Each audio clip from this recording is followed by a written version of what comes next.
Então, gente, vamos à parte 2 da nossa aula de cinética de processos fermentativos. E a gente continua com a mesma ideia, né? A gente colocou, a gente inoculou, né, um micro-organismo X, tá? Não interessa qual, mas pode ser bactéria, levedura, fungo, né?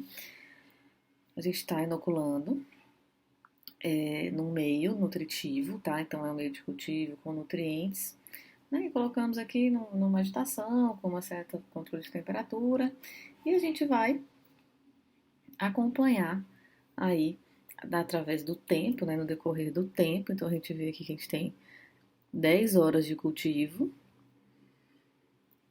e a gente está controlando. O S aqui é o substrato, né? Então o substrato está caindo, tá vendo? Ele sai aqui de 100 gramas por litro e vai decaindo com o tempo. A gente tem também o controle de P, que é o produto. P a gente está lendo no eixo da direita, né? Então P está aqui em grama por litro também.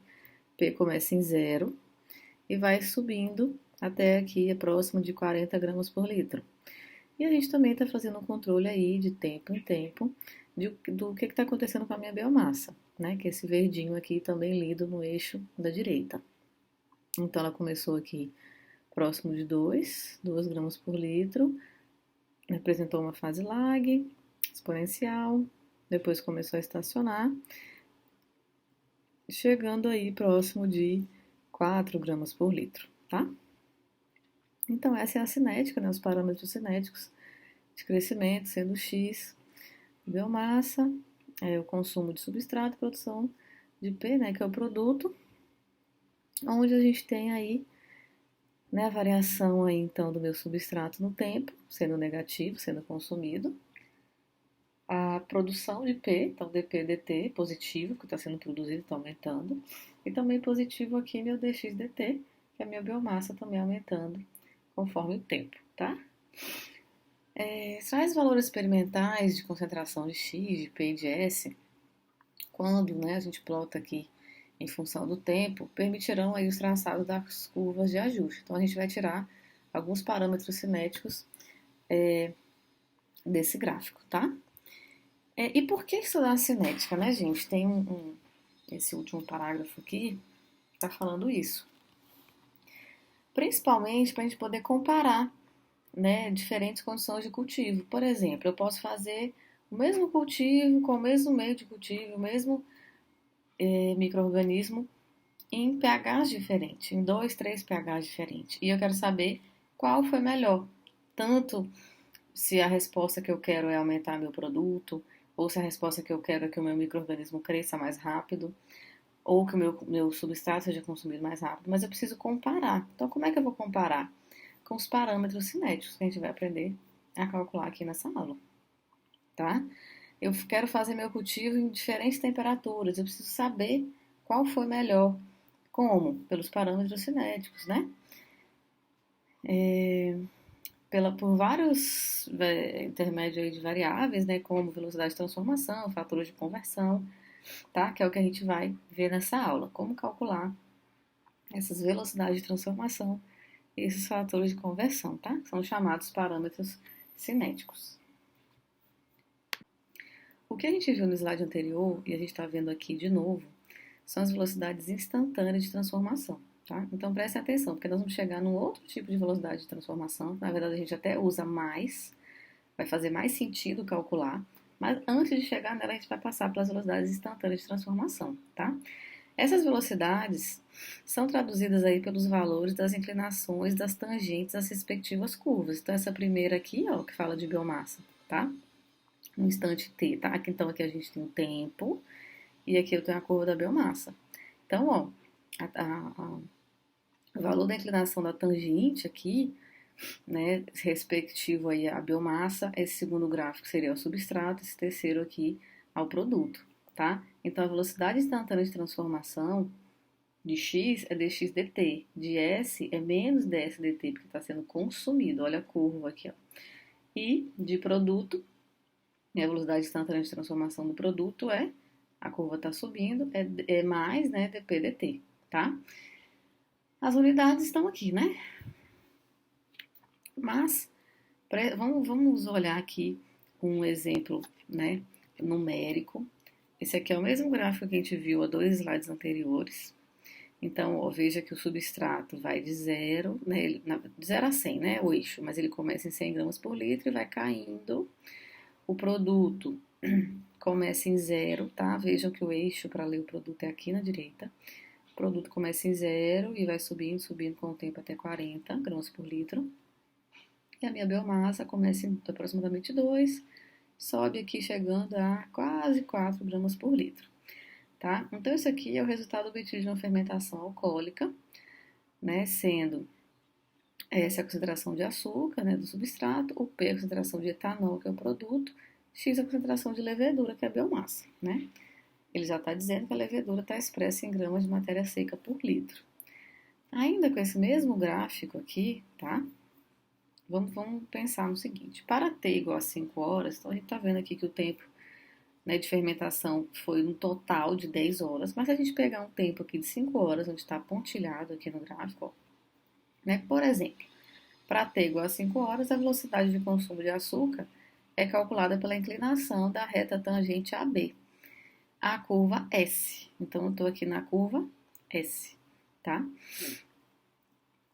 Então, a velocidade de consumo de açúcar é calculada pela inclinação da reta tangente AB, a curva S. Então, é menos, né, é negativo, porque a curva está caindo, o S está sendo consumido.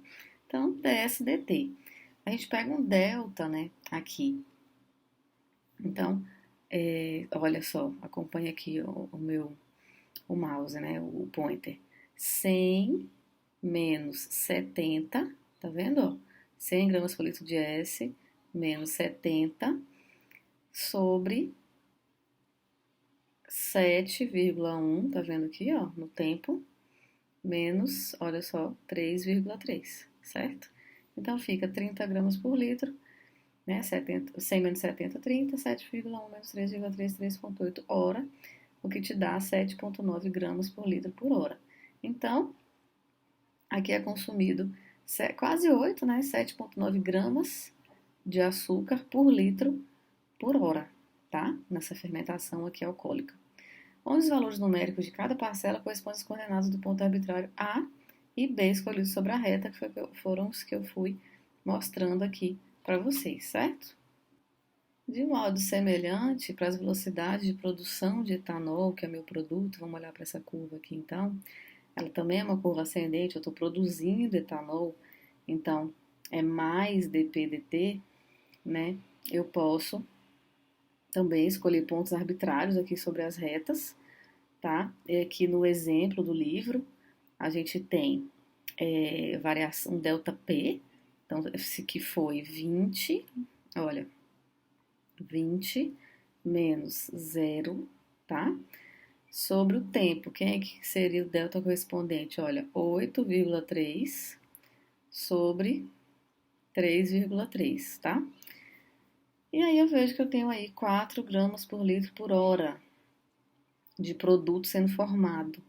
Do mesmo jeito, eu vou fazer o crescimento da levedura. No instante t igual a 5 horas, né?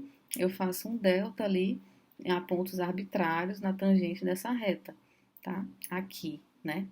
Então, ó, 4 menos 2, 6,2 menos 1,8, 2 gramas por litro sobre 4,4, então está sendo produzido 0,45 gramas por litro por hora de biomassa. Porém, pessoal, o que a gente realmente utiliza nos cálculos são as velocidades específicas de transformação, que a gente até já começou a ver um pouco na nossa aula anterior, na parte 1, né? Por quê? Devido ao fato de que a concentração microbiana, ela aumenta durante o cultivo descontínuo. Então, você fez um cultivo descontínuo, cultivo batelada, a concentração microbiana, a cada minuto, né, a cada tempo que passa, ela vai aumentando. Ela não fica estática, tá? Aumentando, consequentemente, a concentração do complexo enzimático responsável pela transformação do substrato em produto, né? Que nada mais é do que isso, né? O micro-organismo tem um complexo enzimático dentro dele que faz com que ele possa transformar S em P, ou seja, consumir, né, degradar o substrato e produzir o produto. Então é mais lógico a gente analisar os valores das velocidades instantâneas, que a gente viu aí na equação do slide anterior, com relação à referida concentração microbiana. Então, olha só, tanto para o crescimento celular, quanto para o consumo de substrato, quanto para a formação de produto, eu estou dividindo pelo x. Tá vendo? Ó? Então, o meu dx/dt, né? dx/dt era a minha velocidade instantânea. Só que agora eu estou dividindo aqui, estou multiplicando, né, por 1 sobre x. Então, agora eu tenho a velocidade específica, tá? Da produção de x. Do mesmo jeito, né, o meu menos ds/dt seria a velocidade instantânea, mas agora eu estou multiplicando por 1 sobre x, né, para eu ter a minha velocidade específica. E o dp/dt do mesmo jeito. Então, é muito mais lógico analisar dessa forma, tá? Eu pego a velocidade instantânea, só que eu faço ela em relação à minha referida concentração microbiana naquele momento, especificando-se com respeito ao valor de x em um dado instante, conforme essas expressões aqui, 6, 6, 6, 7, 6, 8, ok? Então, a gente vai fazer isso com os números que a gente acabou de encontrar. Então, no exemplo que a gente acabou de fazer, né, esse gráfico aqui você já conhece, tá vendo? É o substrato aqui 100 e caindo. A gente tinha encontrado esse valor, né, 7,9 para a velocidade instantânea, né, de S, 4 para a velocidade instantânea de P e 0,45 para a velocidade instantânea de X, tá? E ele continua aqui, né? Por outro lado, né, para t igual a 5 horas, quanto é o X aqui? Quanto é que vale o meu valor de X nesse tempo, 5 horas? Olha só, a gente olhando aqui, 3,5, tá vendo? 3,5 gramas por litro. Assim, os valores das velocidades específicas de consumo de açúcar, de produção de etanol e de crescimento de levedura, no instante, né, de tempo t igual a 5 horas, vai ser, respectivamente, eu vou pegar a velocidade instantânea que eu tinha encontrado e dividir pelo 3,5, né? Dando aí 2,3 horas menos 1. Eu vou pegar a velocidade instantânea que eu tinha encontrado e vou dividir pelo mesmo 3,5. E a velocidade instantânea, né, de produção de P e também de produção de X, eu vou dividir, tá? Então, agora eu tenho as velocidades específicas, tá? Para cada um. E a gente continua na próxima aula. Obrigada por assistir. E a gente continua aí falando sobre os parâmetros cinéticos na parte 3 dessa aula.